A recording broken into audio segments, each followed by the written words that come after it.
Hello, everyone. I'm Ted Rodner, and I will be your moderator today. Before I jump in, I did want to remind you all that we do have a code of conduct for all of the presentations happening here at Build.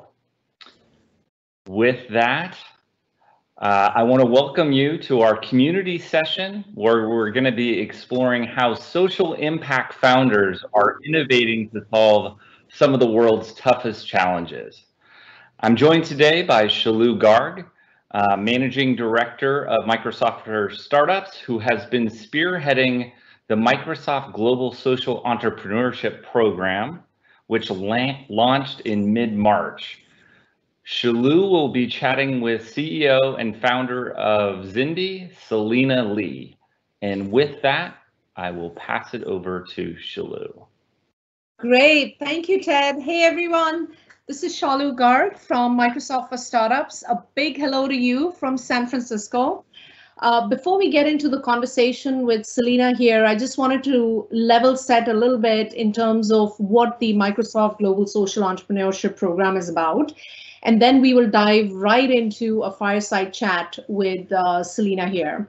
So just to level set, Microsoft Global Social Entrepreneurship is specifically designed for social entrepreneurs who are in B2B, typically in seed to Series C stage, who have less than $25 million in revenue and less than 7 years in existence.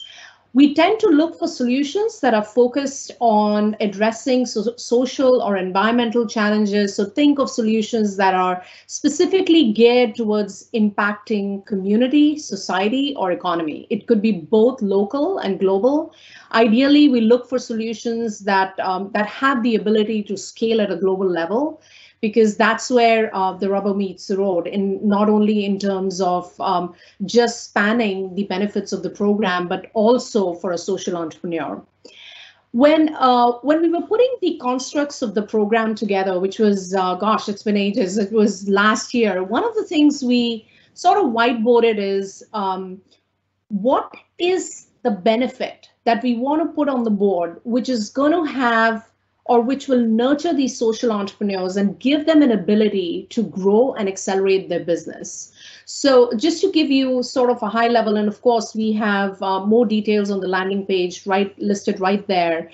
The first bucket is access to world-class technology. So you'll get Azure cloud credits, also access to go-to-market and sales enablement, Azure Marketplace, and then something that's specifically designed for social entrepreneurs is access to grants, which is supported by Microsoft Philanthropies, our partners in this, and then access to customers. I always say this, the holy grail for any founder is access to customers, because that's when you really nurture the business and accelerate sales.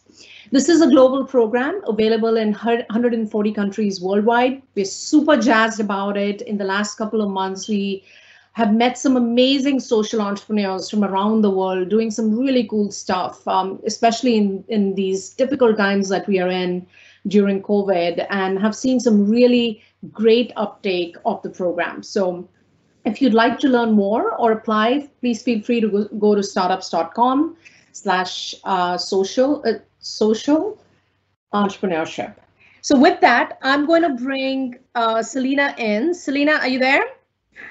I'm here. Hi. Hi, Selena. How are you? Good, thanks. Awesome. Hey, Selena, welcome. A big welcome to you. Selena is joining us live from Cape Town, South Africa. Thank you so much for joining us. Yeah, thank you so much for having me. It's really exciting.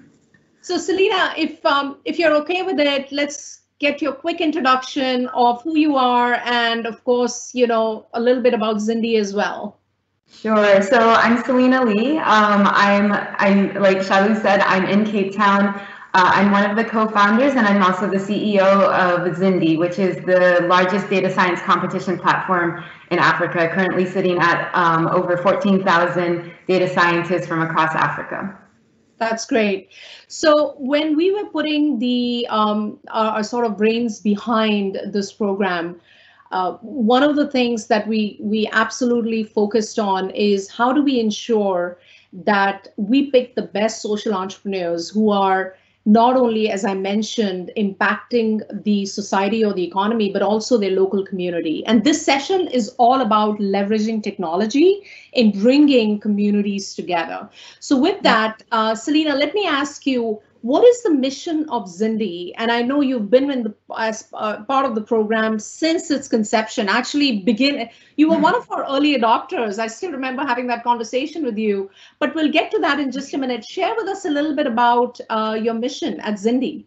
Yeah, so we created Xindi because we recognized that there was this gap in the market in Africa where companies and organizations across Africa were generating massive amounts of data, just unprecedented amounts of data with digitization and just platform businesses, and the skills weren't necessarily keeping up, and particularly the skills that were available to the companies in-house, and they recognized the value of the data, but weren't really sure how to access the skills and solutions that they needed. And at the same time, we realized that there was this growing pool of talented young African engineers, researchers, and aspiring data scientists. And we wanted to create a space where they would be able to upskill, build up their profiles, build up their portfolios, and start to make connections in the market that would give them opportunities. And hopefully it's a win-win, because both the companies in Africa need these solutions, as well as the data scientists across Africa need these opportunities. That's awesome. So Selena, every time I meet a founder, one of the first questions I ask them is, what's your story? And it's oftentimes I've seen that there is always a personal life connection, or maybe a past professional connection into the journey of being an entrepreneur. So I want to ask you, what's been your journey like, leading you up to founding Xindi? Yeah, so my original degree was in applied mathematics and computer science. So I've always been I've been deep into data and just really, I really enjoy data. But actually, as I got into my career, I've actually spent the vast majority of my career in international development, in the nonprofit space, working on projects, anything from financial inclusion to gender and development to public health. And what I found in my work is that organizations are doing tremendous, they're having tremendous impact, but we could actually really accelerate and grow that impact with more meaningful use of data. And so that's actually the space that I played in for a really long time, was kind of, working for nonprofits, but really pushing the agenda of how can we use data more and use data better to positively affect more people's lives. And I've always realized that these advanced technologies in data, like in data science, AI, machine learning, deep learning, were coming out of places like Silicon Valley, and companies were really like pushing the envelope in terms of data. So I always was really interested in how we could translate some of that technology into a space where we could really impact everybody's lives, where AI could really be something that serves for the good of any person, regardless of even their geography. So that's kind of where I came from, and Xindi's been this really amazing opportunity for me to kind of continue to ask those same questions, and with having this this community of 14,000 data scientists, it's really just been like a complete it's been a dream role for me. It's a role that I think found me after this journey. Yeah, I love what you said, which is, you wanted to impact people's life. And that's exactly what I'm saying, that somewhere as we look in retrospect in our personal or professional journey, we often find there are small nuggets that connect to the actually being the business that you're in. So I love that. I also love the fact that you talked about Silicon Valley. There is a huge concept of rise of the rest. So innovation does not necessarily happen in the Valley, but there are some phenomenal growth sectors from across the world, and I love that. You mentioned, sorry, go ahead, please. I was going to say that I think that, we see in Africa that you can take a lot of inspiration, and you can, you take the solutions that are being built. But like you said, the rise of the rest, I think that the people who are best positioned to solve the problems that matter in their market, that are most relevant, and that will be the most effective are the ones who live that life, who walk that journey. And so, what better way than to empower or to, provide a place where you can upskill, African data scientists to develop solutions for Africa. Yeah, no, I love that. Celina, thank you so much for sharing that perspective. Yeah, there was years ago, I read this book which talked about local impact and global scale. And it fits so well with Zindi because, if you really look at the model of Zindi, it's bringing together local community, which in a more developed market may not sound that compelling, but for you in that space, you're changing the world. I mean, you're impacting people's life. So thank you for sharing that. So, Celina, let's go back in time. I remember you were introduced to me via a colleague of mine, and I still remember the very first conversation we had. Because of the time difference, it was early in the morning, and for you, perhaps it was late night. And yeah. I was like, "Hey, Celina, we're going to launch this program. We are looking for some rock star early adopters." And I walked you through the program, and I heard what you had to say because you came highly recommended. What gravitated you towards Microsoft in the space of social entrepreneurship? Yeah, I mean, yes, I remember that conversation clearly. It was, yeah, I think that I was actually really surprised that there was a there was a specific program for startups, for social entrepreneurs and social enterprise startups. And I hadn't come across, a company like Microsoft really focusing and committing to that segment of startups before. So I think, that immediately, woke me up to all of these opportunities. And I think being a part of the program means that, I mean, like you said earlier, we have access to potential customers, access to technology with our Azure credits, access to potential grants. So I think that there's just a lot of opportunities that that really serve a social enterprise very well. And then I think just in general, we have been in talks with as you said, your colleague in Microsoft. And what always struck me is that Microsoft has a true commitment to the African continent, to the African market, and and a commitment to the idea that upskilling and employability and increasing employability of Africa's youth is fundamental to the long-term sustainable development of the continent. And I think that in that sense, Zindi and Microsoft share the same values and the same goals. So it just made a lot of sense. Yeah, I love the fact that you touch upon values and goals. And when we think of the word community, community is almost synonymous with people coming together with common values, with very similar thought process and just how they view the world around them. Technology is a totally different ballgame. How do you see technology acting as a catalyst for change in bringing communities together? Well, I mean, so we host Xindi on Azure. I mean, our entire, our platform is a cloud-based platform. As I said, we serve 14,000 data scientists, and every week we're getting hundreds more users onto the platform. And we really are trying to create a platform that hosts the entire ecosystem and creates like a marketplace for the different actors in the data science ecosystem to come together and to find the solutions that they need. And as you said, partnerships are important. And so it's really about creating a space for partnerships for, the different people to come together and find each other. And so by hosting on Azure, we're able to scale our business and scale our platform in line with the community. We're able to respond to the ebbs and flows of activity and users on our platform very agilely. We've actually, there's some weekends when we know that we have like 2 huge data sets like going on at the same time, and people are moving gigs of data up and down on our platform. We're like, okay, we got to upskill it or scale up our servers like for the next 3 days, and we're able to just do that immediately. We are able to monitor what's going on in the platform, and manage everything in one place on Azure. So I think that it's it's been a really important tool for us to be able to continue to serve and provide the highest quality of service to our community.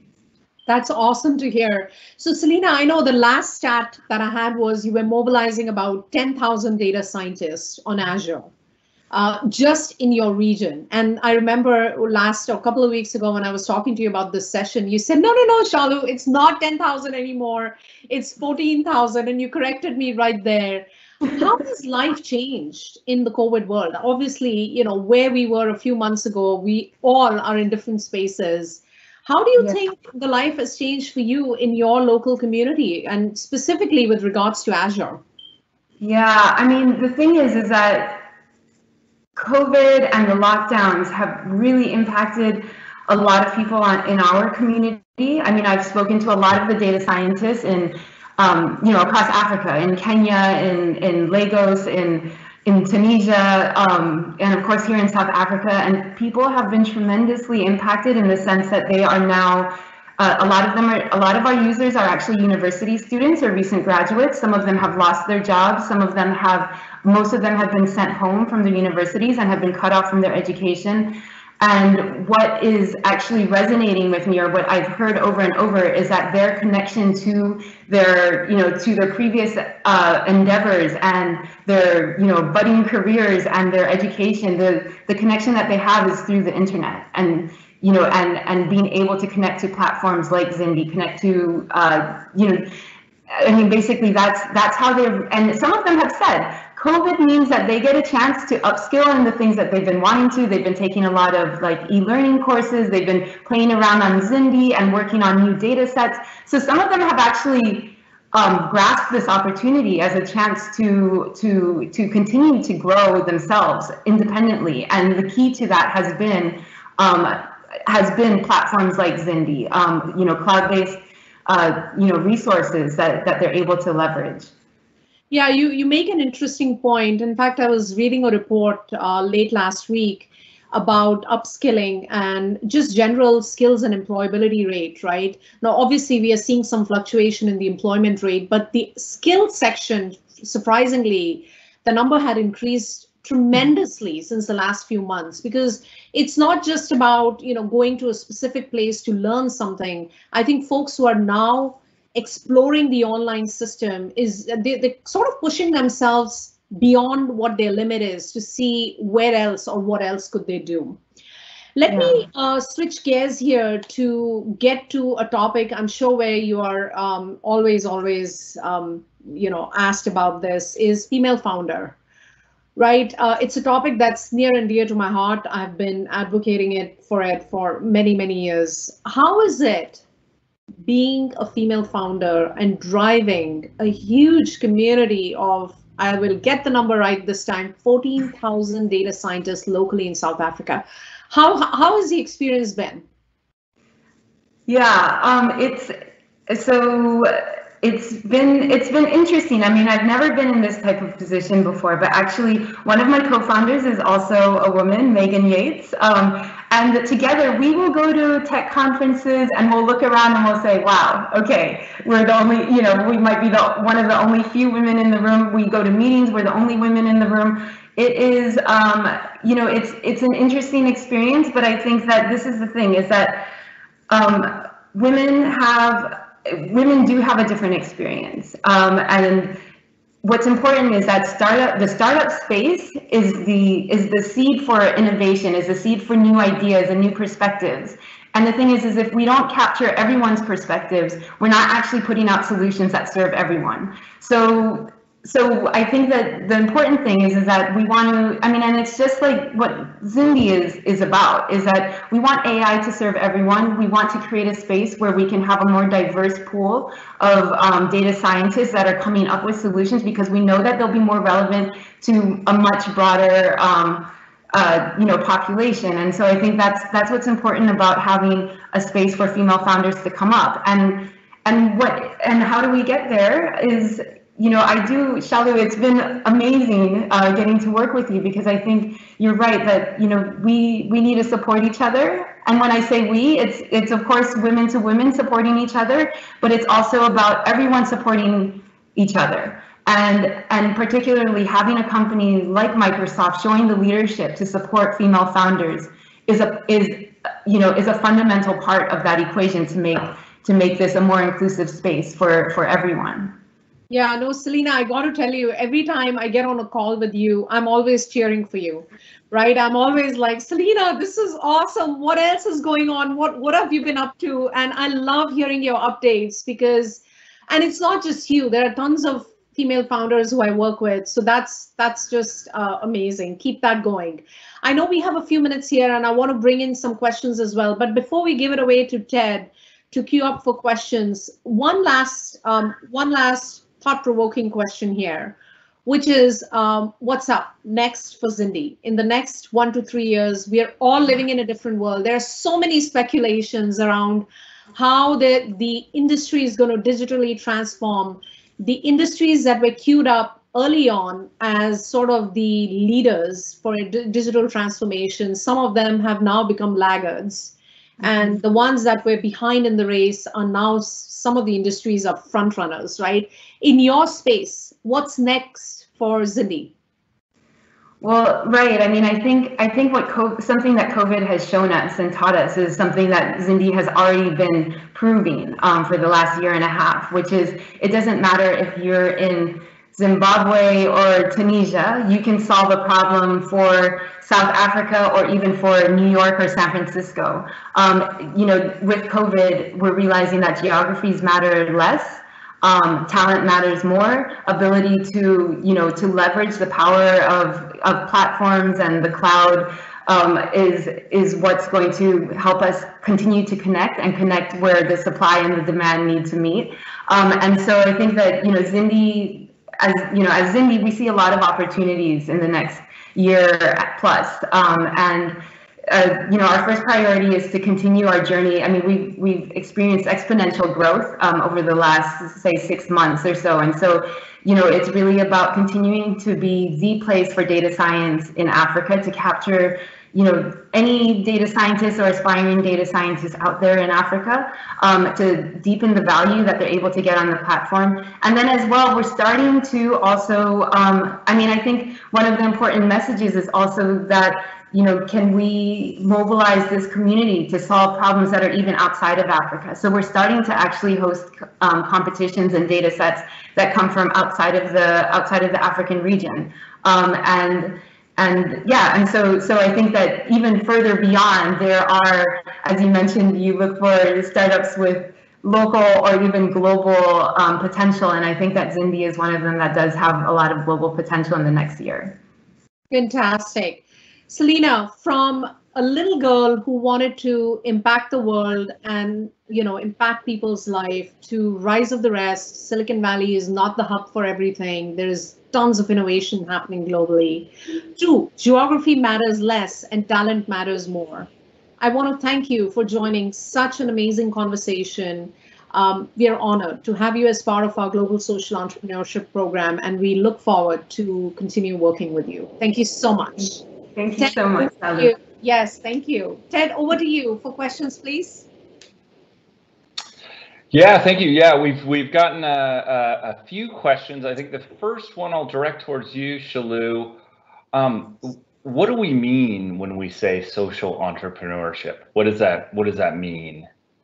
Yeah, so the way we define social entrepreneurship, as I mentioned, primarily B2B space, there are certain criteria in terms of stage or revenue, etc., which is clearly articulated on our landing page. But when we talk about social entrepreneurs, we are looking for impact, right? So there are 2 questions that we ask ourselves every time we review an application or speak to a founder. The first is why. So is there enough market opportunity for the solution? And secondly, how? That's where the social entrepreneurship definition comes in, is how is that specific solution impacting either a local community, society, or economy in general? And it doesn't have to be like a perfectly built solution. It could be a minimum viable product with some robust vision for local community, which is totally fine. But there has to be an impact angle in the business solution. Number two is the startup needs to carry social impact as a key business metric. So it could not be a diversification strategy where they are building something for their P&L, but hey, social impact is sort of a secondary or an afterthought. It has to be a key business metric when it comes to social impact startups. Over to you, Ted. Yeah, and I think related to that question, do nonprofits qualify?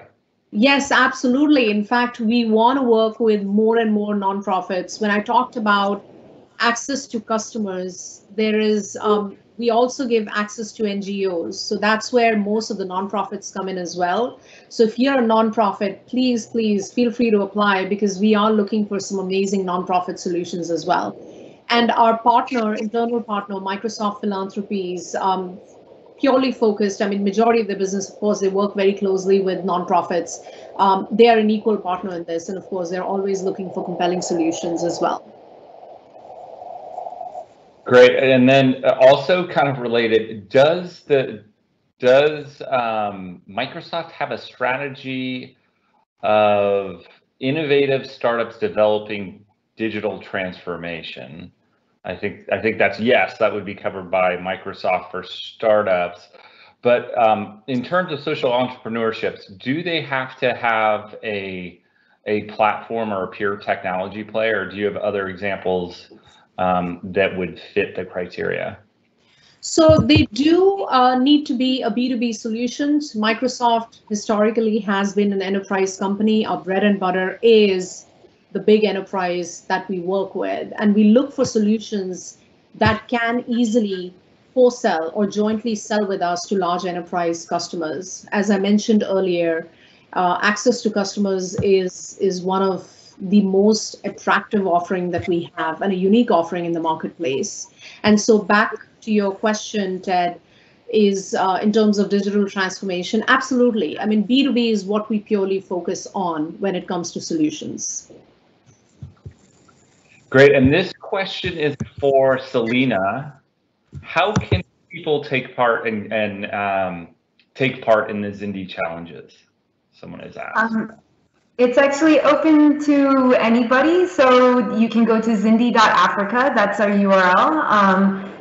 Create an account and sign up for a challenge. We have any variety of challenges, from business problems like recommendation engines, fraud detection, churn predictions, to social impact challenges like that have to do with conservation and child protection. So we have a variety of challenges that you could actually join and help solve.